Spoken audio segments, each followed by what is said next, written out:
Students हम लोग जो है वो machine design and CAD one की जो है ना वो लेक्चर्स कवर कर रहे थे। तो आज जो हमारा लेक्चर है वो बेसिकली ब्रेक्स के ऊपर है। तो लास्ट टाइम ने क्लचेस का जो है ना वो देखा था, उसमें हमने प्रैक्टिकल क्वेश्चन किया था। तो आज जो ब्रेक्स है उसमें थोड़ा सा हम जो है ना वो न्यूमेरिकल्स भी आएंगे, तो आगे चल के हम देखते हैं। तो चलिए देखते हैं ब्रेक्स के बारे में, थोड़ा सा ब्रेक्स के बारे में पढ़ लेते हैं। Usually, brake is a device by means which an artificial friction is applied to a moving machine member in order to retard to stop the motion of retard or stop the motion of machine। तो breaks जो है ना basically बड़ी common सी जो है ना हमारी जो है ना एप्लीकेशन है, जिसमें हमें क्या होता है कि जो हमारे पास एक आर्टिफिशियल फ्रिक्शन जनरेशन जो है ना अप्लाई करते हैं एक मूविंग मशीन मेंबर के ऊपर। जैसे यहाँ पे अगर आप देख सकते हैं डिफरेंट टायर्स के साथ जो है ना वो एक ब्रेक लगी होती है, इसको हम डिस्क ब्रेक भी कहते हैं। तो हम इसमें एक जो है ना वो फ्रिक्शन जो है ना आर्टिफिशियल फ्रिक्शन जो है ना वो रेजिस्टेंस जो है ना वो पैदा करके इसको स्टॉप करने की कोशिश करते हैं। तो ये बेसिक फंक्शन है ब्रेक का। तो in the process of performing this function, the brake approaches absorb either a kinetic energy of the moving member or potential energy given by the object being lowered by hoist and elevator। ये दो चीजें आपके पास अगर तो कोई ऐसी मतलब है जिसमें जो है ना वो मूविंग मेंबर है, उसको अगर हम स्टॉप कर रहे हैं तो उसमें जो है ना फिर आपके पास क्या है कि काइनेटिक एनर्जी जो है ना वो इन्वॉल्व होगी और वो उसके अंदर जो है ना वो जो है ना आपके पास ऑब्जॉर्व होगी। और अगर आपके पास कोई एलिवेटर या कोई इस तरह की हॉइस्ट है जिसमें जो है ना वो मूवमेंट आ रही है, हाइट जो है ना उसके अंदर चेंजिंग आ रही है, उसको जो है ना अगर जो स्टॉप जो है ना करने के लिए हम वो कर रहे हैं, लगा रहे हैं ब्रेक्स, तो उसमें जो है ना वो पोटेंशियल एनर्जी की इन्वॉल्वमेंट होगी। इस तरह energy absorb by brake is just in the form of heat. तो होता ये है कि जो एनर्जी स्टोर होती है आपके पास जो है ना ब्रेक के थ्रू, तो वो आपके पास जो है ना हीट की फॉर्म में आती है। जो है ना वो आपका जो है ना ये जो क्योंकि जो है ना आपने ये पढ़ चुके हैं कि एनर्जी जो है ना वो डिस्ट्रॉय नहीं कर सकते, आप ख़त्म नहीं करते, बल्कि वो एक फॉर्म दूसरी फॉर्म में कन्वर्ट हो जाती है। तो इस तरह ये जो आपके पास कोई भी जो है ना वो जो है ना उसमें फॉर एग्जाम्पल इसके अंदर एक एनर्जी है, तो वो एनर्जी जो है वो आपके पास क्या होता है कि वो जो है ना आपके पास में जो इसकी जो एनर्जी है वो हीट की फॉर्म में जो है ना ब्रेक्स के अंदर आ जाती है। तो अब जो हीट होती है फिर उसको जो है ना हम बेसिकली ये करते हैं, this heat is dissipated in the surrounding air. उसको हम जो है ना डेसिपेट कर देते हैं सराउंडिंग एयर में थ्रू जो है ना वो जो आपके पास होता ही है कि उसको जो है ना बिल्कुल क्लोज नहीं करते, ताकि जो है ना उसमें जो हवा का वो है, हवा जो है ना उसमें क्रॉस होती है, इसकी वजह से जो है ना एक्सेसिव जो हीट होती है वो ब्रेक लाइनिंग में जो है ना उसमें नहीं होती, और वो जो है ना ऐसा ऐसा अपने हम मटेरियल भी जो है ना अब आगे चल के हम देखते हैं कि हम ऐसा मटेरियल कोशिश यूज़ करते हैं ब्रेक्स के लिए जो हीट डेसिपेशन जिसमें जो है ना वो ज़्यादा ज़्यादा हो जाए। तो उसमें जो है ना ये आपके पास हीट डेसिपेशन का नमूना आ गया। तो अब ब्रेक्स में जो है ना क्या है कि फॉलोइंग जो है ना उसके अंदर फैक्टर जो है ना इंक्लूड करते हैं हम डिज़ाइन और डिज़ाइन की जब बात करते हैं और उसकी जो कैपेसिटी की बात करते हैं। तो उसमें क्या था, सबसे पहले क्या है the unit pressure between the brake surface. तो उसमें जो है एक जो है फॉलोइंग ये वाला सबसे पहले फैक्टर ये लेते हैं कि जो यूनिट प्रेशर लग रहा है ब्रेकिंग सरफेस में, मतलब जो एक आपके पास डिस्क है और आपके पास ये जो आप जिसके थ्रू जो है ना फ्रिक्शन अप्लाई कर रहे हैं, तो इन दोनों के जो है ना वो दरमियान में जो ब्रेकिंग सरफेस है उसको जो है ना उसका यूनिट प्रेशर जो है ना वो चेक कर लेते हैं। और दूसरा आपके पास unit the coefficient of friction between the braking surface. ठीक है, तो कोफिशिएंट ऑफ फ्रिक्शन जो है ना उसकी भी जो है ना बड़ी वो ज़रूरी होती है। उसकी जो है ना ये समझ लें कि जो आपके पास हमारा ये मैकेनिज्म है ब्रेकिंग का, तो उसमें इसका जो है ना बड़ा रोल है कोफिशिएंट ऑफ फ्रिक्शन का, कि उसकी जितनी ज़्यादा कोफिशिएंट ऑफ फ्रिक्शन होगा उतने लिए हमारे लिए उसके अंदर ब्रेकिंग ब्रेकिंग सिस्टम जो है ना वो इन्वॉल्व होगा उसके अंदर। और इस तरह पेरिफेरल वेलोसिटी मतलब ब्रेक टर्म, ठीक है, जो आपके पास पेरिफेरल वेलोसिटी है ब्रेक टर्म की, तो वो भी जो है ना काफ़ी इसके अंदर जो है ना मैटर करती है। जैसे आपके पास प्रोजेक्टेड एरिया होता है फ्रिक्शन सरफेस, ठीक है, तो आपके पास जो जितना एरिया इन्वॉल्व हो रहा है आपस में फ्रिक्शन लगाने के बाद, वो आपके पास जो है ना इसके अंदर आपकी जो है ना डिजाइन ऑफ ब्रेक के अंदर जो है ना ये भी फैक्टर जो है ना काउंट किया जाता है। और ability of brake to dissipate heat equivalent to energy being absorb, इसमें ना कोई पिछली स्लाइड में बताया कि उसकी जो है ना वो भी देखी जाती है कि वो जो आगे पास हीट जो है ना एब्जॉर्ब हुई है, तो उसको जो है ना डेसिपेट करना और जो है ना उसको जो है ना उसकी सराउंडिंग के अंदर उसकी जो है ना वो एनर्जी को फेंकना। ये जो है ना एक बड़ा एक अहम रोल है, इसको भी जो है ना देखा जाता है। हम ऐसे मटेरियल को प्रेफर करते हैं जिसमें हीट डेसिपेशन जल्दी से जल्दी हो जाए। So major functional difference between the clutch and a brake is that a clutch is used to keep the driving and driving most member moving together, whereas brakes are used to stop moving members or control the speed. तो ये आपके पास एक major जो है ना difference है clutch और break का। क्लच में क्या है कि हम जो है ना वो क्या करते हैं कि क्लच जो है ना वो हम इसलिए यूज़ करते हैं कि उसमें हम मोशन को कट ऑफ करने के बाद जो है ना उसमें बेसिकली आपके पास क्या होता है, उसके अंदर मोशन की जो है ना फॉर्म को चेंज कर रहे हैं, बढ़ा रहे होते हैं,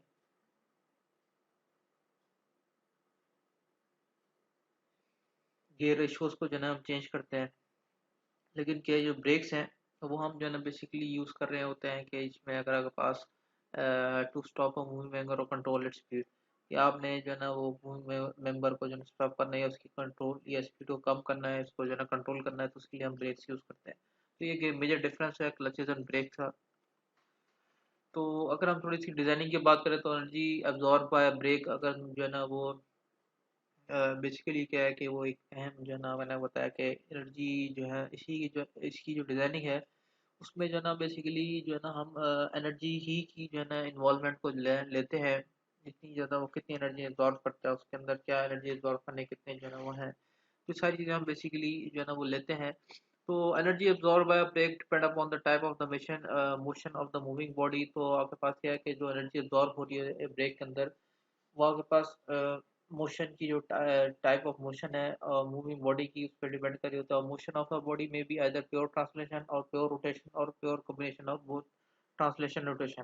तो आपके पास क्या है कि जो मोशन ऑफ बॉडी जो है वो प्योर ट्रांसलेशन भी हो सकती है, प्योर रोटेशन भी हो सकती है, और कॉम्बिनेशन ऑफ बोथ ट्रांसलेशन और रोटेशन भी हो सकती है।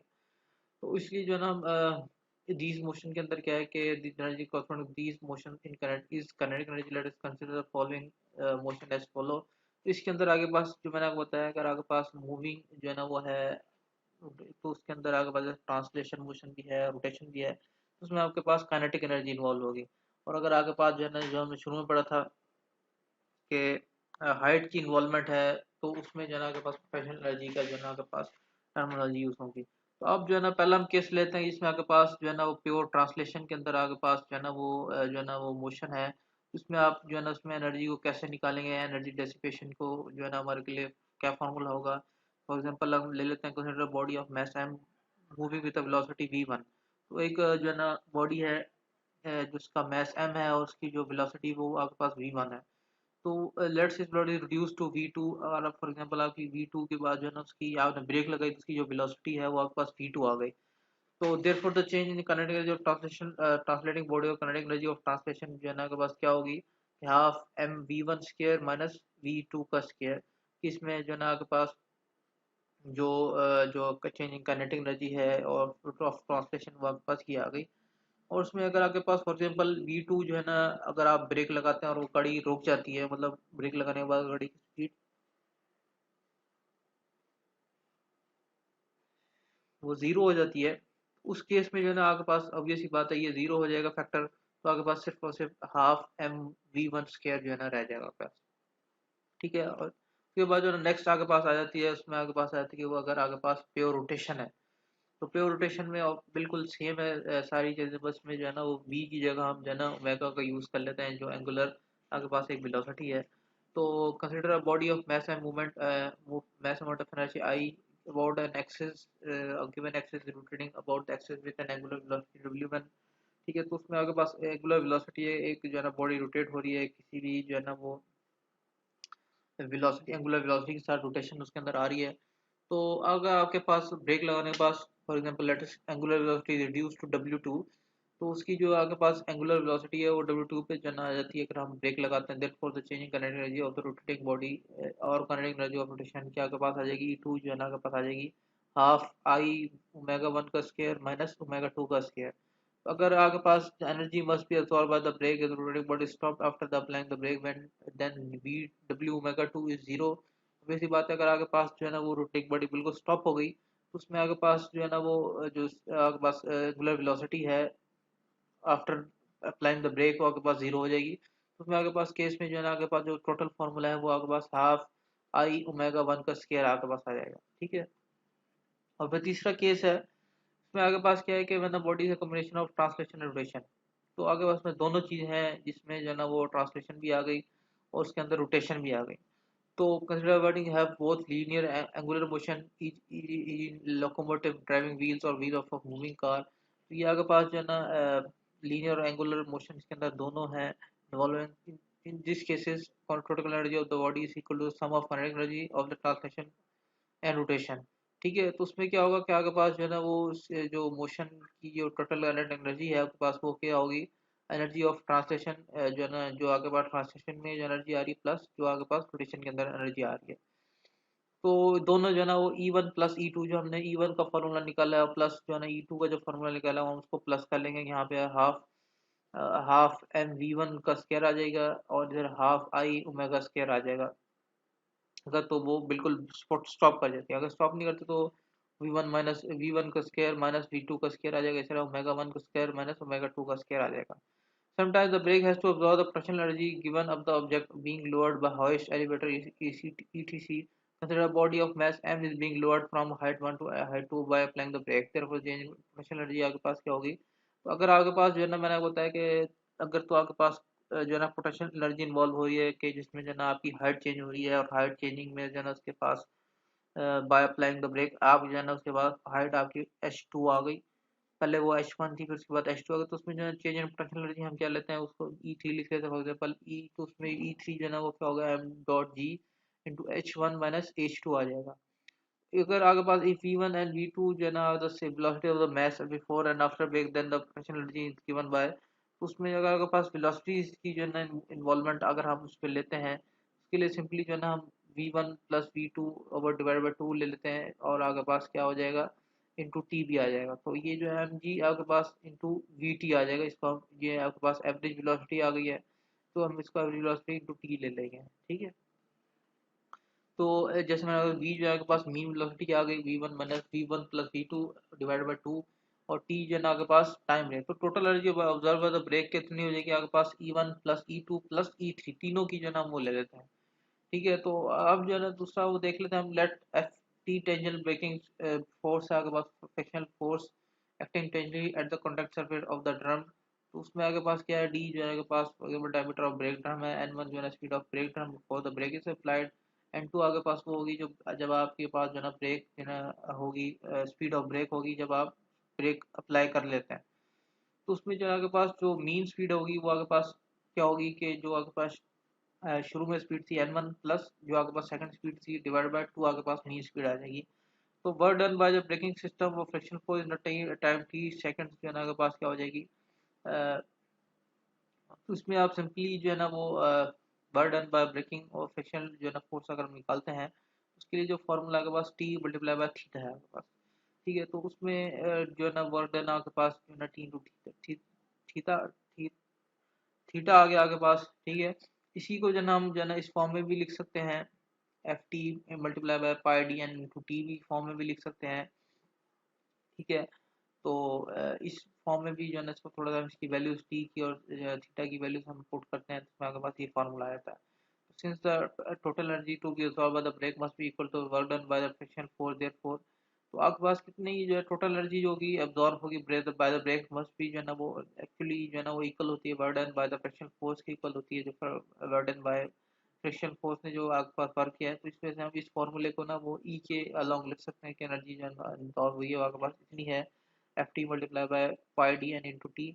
और एफ टी अगर हम निकालना है तो हम उसके लिए क्या है कि ई की वैल्यू जो है ना वो हम इसके नीचे जो है ना बाकी जो आपके पास ये फॉर्म ये जो वैल्यूज हैं उसको हम उसके नीचे पुट कर देते हैं तो उसमें आपके पास एफ टी की वैल्यू भी आ जाएगी। The magnitude of F T depend upon the final velocity V two. तो आपके पास जो मैग्नीट्यूड ऑफ एफ टी है ना बेसिकली डिपेंड कर रहा है आपके पास फाइनल वेलोसिटी के ऊपर and on the braking time. ठीक है। आपके पास जो है ना वो ब्रेकिंग टाइम के ऊपर भी जो है ना वो डिपेंड कर रहा है, और इस value is maximum when V2 is zero. इसकी जो वैल्यू होगी मैक्सिमम वो आपके पास व्हेन जो है ना V2 जो है ना वो जीरो होगा, अ, और when the load comes to rest finally.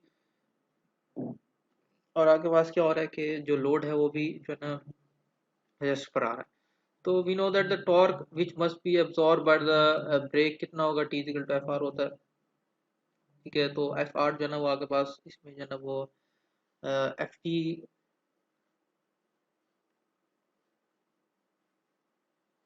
F T को हमने वैसे ही लिख लिया इंटू आर जो है ना आपके पास आ गया। आर जो है ना उसमें रेडियस है वो D/2 में हम इसको लिख सकते हैं। तो ये energy absorbed by the brake and transformed into heat must be dissipated to the surrounding air in order to avoid excessive temperature rise of the braking brake lining। तो आपके पास क्या है कि जो एनर्जी absorb हो रही है ब्रेक के अंदर जो है ना वो बेसिकली क्या होती है कि वो ट्रांसफॉर्म होती है इनटू हीट। जो है ना वो इसको जो ज़रूरी है मैंने आपको बताया कि वो सराउंडिंग में डिसिपेट हो। अगर तो वो चाहता है एक्सेसिव जो है ना वो टेम्परेचर से बचने के लिए, अगर जितना ज़्यादा टेम्परेचर ज़्यादा होता जाएगा, ऑब्वियस सी बात है कि एक जो नमक में वो उसके अंदर फ्रैक्चर आ जाएगा, ब्रेकेज आ जाएगी, जिसमें ब्रेक फेल होने के चांसेस होते हैं। इस वजह से हम जो है ना वो टेम्परेचर जो है ना ब्रेक लाइन में जो टेम्परेचर उसको थोड़ा सा कंट्रोल करते हैं। तो temperature rise depend upon the mess of the brake drum. कि आपके पास जितना भी जो टेम्परेचर राइज होता है वो बेसिकली क्या होता है कि वो डिपेंड कर रहा होता है आपके पास mass of the brake drum के ऊपर, और जो है ना ब्रेकिंग टाइमिंग के ऊपर, और दूसरा आपके पास heat dissipation capacity of the brake. तो ये तीन फैक्टर्स हैं जिनके ऊपर ये डिपेंड कर रहा होता है जो टेम्परेचर राइजिंग इन टेम्परेचर जो ना आपके पास उसके अंदर होता है ब्रेक के अंदर। तो वो आपके पास तीन चीज़ें मेन है जिसमें वो डिपेंड कर रहा है, mass of brake drum, braking time, और दूसरा के बाद heat dissipation capacity of the break.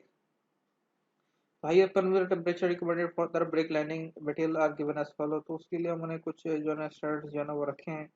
उसके लिए क्या है कि आपके पास जो for leather fibre and would जो है ना फेसिंग जो है ना आपके पास कितनी वो कर रहा है, जो उसमें हाईएस्ट टेम्परेचर है रिकमेंडेड है, अगर आपके पास ये मटेरियल्स हैं उसमें आपके पास जो आना चाहिए वो 65 to 70 डिग्री जो है ना आपके पास मैक्सिमम जो है हाईएस्ट टेम्परेचर आना चाहिए। फॉर अबिस्टस और metal surface that are slightly lubricated उसमें आपके पास कितनी आ जाएगी, वो 90 to 105 आपके पास आनी चाहिए। और इसी तरह for automobile brakes with asbestos block lining जो है ना आपके पास 180 से जो है ना 225 तक आनी चाहिए। ठीक है, सिंस द एनर्जी ऑब्जॉर्ब और generated and or heat generated and the rate of wear of the brake lining is particularly depend on the normal pressure between the braking surface, therefore it is important factor to in design of brakes। तो आपके पास क्या है कि energy absorb जो हो रही है और हीट जनरेट हो रही है, तो वो बेसिकली क्या है कि और जो आपके पास rate of wear of braking lining है वो एट पर्टिकुलर बेसिकली डिपेंडेंट है आपके पास normal pressure between the braking surfaces, और therefore it's important factor in the design of bike। तो ये आगे बड़ा इंपॉर्टेंट फैक्टर है आपके पास जो ब्रेकिंग सरफेस पे जो ना एक तो प्रेशर जो पड़ा है नॉर्मल प्रेशर, और दूसरा आपके पास जो उसके अंदर रेट ऑफ वेयर है, तो वो भी जो है ना एक बड़ा इंपॉर्टेंट फैक्टर है। ये दो चीज़ें इंपॉर्टेंट हैं आपके पास। permissible normal pressure between the brake surface depend upon the material of the brake lining and coefficient of friction and the maximum rate at which the energy absorbed। तो आपके पास जो normal pressure है breaking surface के दरमियान में, वो basically क्या हो रहा है कि वो डिपेंड कर रहा है आपके पास material of the brake lining. ठीक है, दूसरा आपके पास कोएफिशिएंट ऑफ फ्रिक्शन,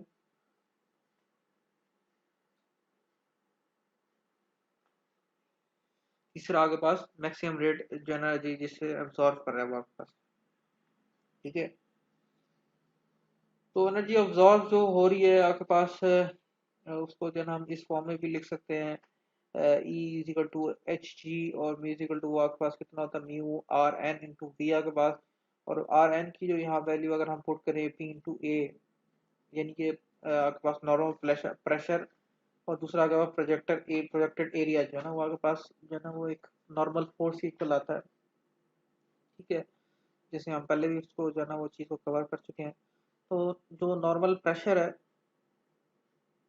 जिसको आर एम कहते हैं, वो बेसिकली क्या है कि एक्टिंग एट जो है ना कॉन्टैक्ट सरफेस के ऊपर जो नॉर्मल प्रेशर है वो आपके पास आर एन है। और इस तरह पी जो है आपके पास यहाँ पे जो यहाँ पे प्रेशर है, normal pressure between the braking surface के दरम्यान में जो आपके पास नॉर्मल प्रेशर है, और जो आपके पास एज है वो projected area of the contact surface है इन मीटर स्क्वायर, ठीक है। और वी जो है आपके पास वो peripheral velocity of the brake drum है। तो heat generated bye may be also obtained by the consider the following amount consider the amount of conductor potentially which is being absorbed in other words। तो उसमें आप क्या कर सकते हैं कि आपके पास जो टोटल एनर्जी हीट जनरेट जो हो रहा है वो हम जो है ना इससे भी इस फार्मूले से भी निकाल सकते हैं कि आपके पास जो टोटल एनर्जी एनर्जी अब्जॉर्ब हो रही है प्लस जो आपके पास टोटल पोटेंशियल एनर्जी अब्जॉर्ब हो रही है। और हीट डेसिपेटेड एच डी में आल्सो भी जो है ना एस्टिमेटेड बाय ये भी एक फार्मूला आपके पास हीट डेसिपेशन का। इसमें क्या है आपके पास formula C into T1 - T2 into AR, हम जो है ना फार्मूले से जो है ना वो वैल्यू से जो है ना निकाल सकते हैं। और जो है ना इसमें आपके पास C जो है वो आपके पास हीट डेसिपेशन फैक्टर है, और जो है ना वो इसको हम कोफिशिएंट ऑफ हीट ट्रांसफर भी कहते हैं, जो कि आपके पास जो है ना W into metre square into per degree centigrade जो है ना आप इसको इससे निकालते हैं। दूसरा T1 - T2 जो है वो टेम्परेचर डिफरेंस है between the export radiating surface and the surrounding air in the surrounding air in degree centigrade. तो ये आपके पास जो T1 - T2 है वो टेम्परेचर डिफरेंस है बेसिकली, जिसको जो है ना वो हम जो आपके पास टेम्परेचर डिफरेंस के दरमियान है exporting trading radiating surface and the surrounding air के दरमियान में जो आपके पास T1 - T2 है।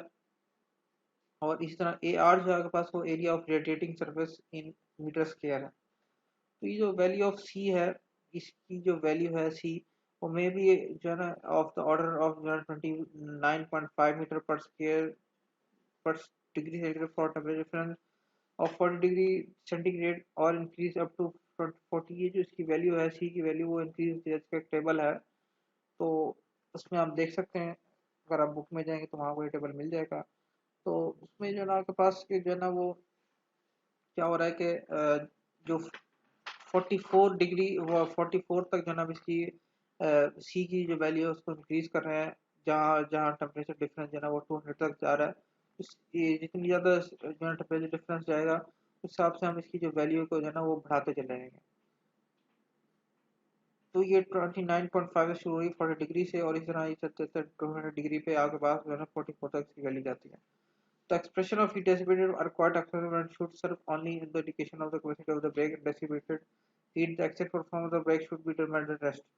तो ये जो एक्सप्रेशन है हीट डिसिपेशन का, ये बेसिकली क्या है कि आपके पास अप्रोक्सीमेट होता है क्वाइट अप्रोक्सीमेट, और should serve only as an indication of the capacity of the brake. तो ये जो है ना सिर्फ जो है ना indication of the capacity of brake में जो है ना वो जो है ना निकालने के लिए यूज होता है। लेकिन जो एग्जैक्ट परफॉर्मेंस ऑफ ब्रेक है वो जो है ना वो बेसिकली आपके पास जो डिटरमिन होती है वो टेस्ट के थ्रू होती है, ठीक है। So it has been found that 10 to 25% of the heat generated is immediately dissipated by using the surrounding air, while the remaining heat absorbed by the breakdown causing temperature to rise। आपके पास होता है कि 10 to 25% जो है ना heat जो है ना वो आपके पास जो सराउंडिंग एयर है तो उसकी जो है ना उसमें वो निकल जाती है, इसकी जो है ना हीट जनरेटेड जो है ना वो बेसिकली क्या होता है कि वो आपके पास ठंडा होना शुरू होता है। लेकिन कि जो हमारे पास इसमें जो है ना वो हमारे पास हीट 10 to 25% जो है ना हम बेसिकली क्या करते हैं कि उसकी हीट जनरेटेड जो है ना वो इमीडिएटली डेसिपेट हो जाता है सराउंडिंग एयर में। बाकी जो आपके पास हीट होती है वो अब्जॉर्ब हो जाती है ब्रेक ड्रम के अंदर, जिससे जो है ना वो ब्रेक ड्रम का जो है टेम्परेचर जो है ना वो राइज हो जाता है। तो rising temperature of the brake drum is given bye आपके पास जो टेम्परेचर उसके अंदर राइजिंग है उसका जो फॉर्मूला आपके पास Hg/mc है। तो ये जो temperature rise of the breakdown में आपके पास डिग्री सेंटीग्रेड के अंदर एच जो है ना आपके पास वो heat generated by the brake in joules है। और इसके साथ साथ जो है ना एम आपके पास mass of the breakdown in KG है आपके पास। और सी जो है आपके पास वो specific heat of the material of the breakdown in joules per KG per degree centigrade. If the break is equal to precise equivalent temperature rise incrementally design analysis, the product PV is measured to in place of the temperature rise।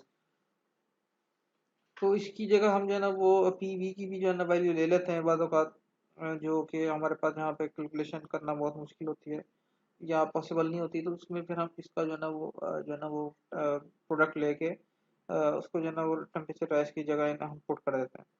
तो experience has shown that if the product PV is high, the rate of the wear of the braking liner will be high and the brake will be low। तो आपके पास क्या है कि जो आपके पास product PV जो है ना वो आपके पास हाई होगी, और इस तरह rate of wear of the braking liner जो है ना वो हाई होगी, तो ब्रेक जो है लाइफ भी जो है ना वो स्लो होगी। तो ये आज आपका लेक्चर था, उम्मीद है कि आपको समझ आएगा। आगे कोई चीज़ समझ नहीं आती तो मुझसे पूछिए। अल्लाह, अगले लेक्चर के लिए मुझे दीजिएगा। अल्लाह हाफ़िज़।